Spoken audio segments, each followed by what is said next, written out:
Kegiatan praktikum yang kedua ini, saya akan melakukan pengamatan mengenai simbiosis. Simbiosis adalah hubungan erat antara dua organisme berbeda jenis. Simbiosis sendiri terdiri dari 3 simbiosis, yaitu yang pertama adalah simbiosis parasitisme.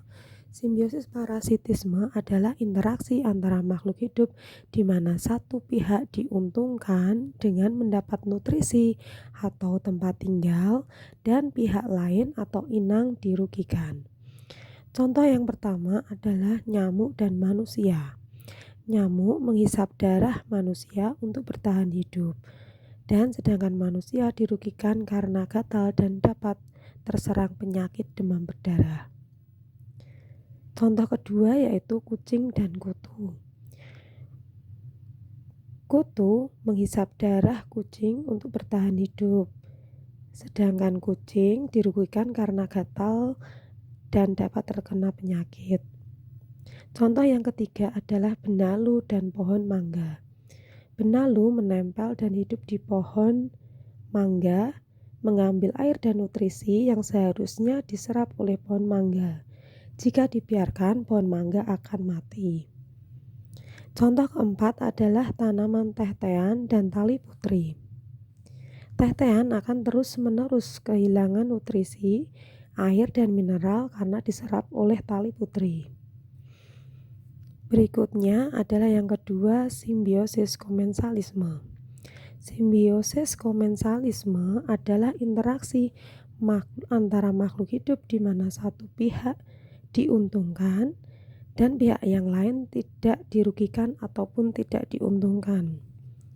Contoh yang pertama adalah tanaman anggrek Dendrobium yang menempel di pohon mangga. Tanaman anggrek menempel pada pohon mangga untuk mendapatkan tempat hidup dan sinar matahari. Dan pohon mangga tidak terpengaruh oleh keberadaan bunga anggrek.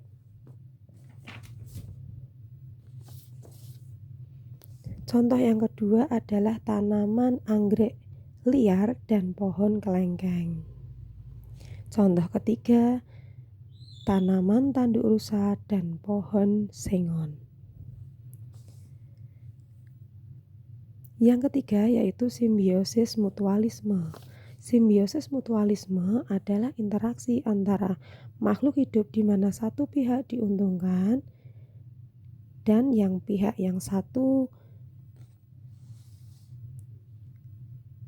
juga diuntungkan. Contohnya adalah yang pertama bunga ketul dan kupu-kupu. Kupu-kupu mendapatkan nektar sebagai sumber makanan dan bunga mendapatkan bantuan penyerbukan. Contoh yang kedua adalah lebah dan bunga aster. Lebah mendapatkan nektar sebagai sumber makanan dan bunga aster mendapatkan keuntungan juga karena dapat mendapat bantuan penyerbukan dari lebah.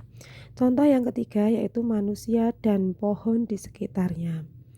Manusia mendapat keuntungan dari oksigen yang telah dikeluarkan oleh pohon.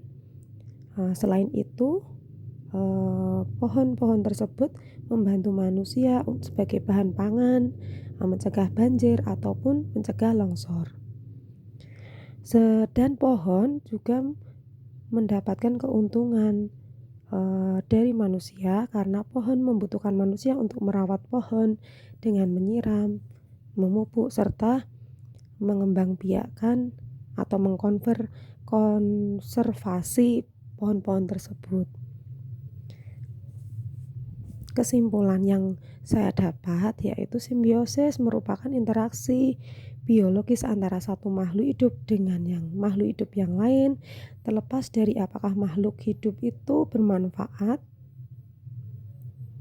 ataupun berbahaya atau tidak berpengaruh satu dengan yang lain. Terima kasih.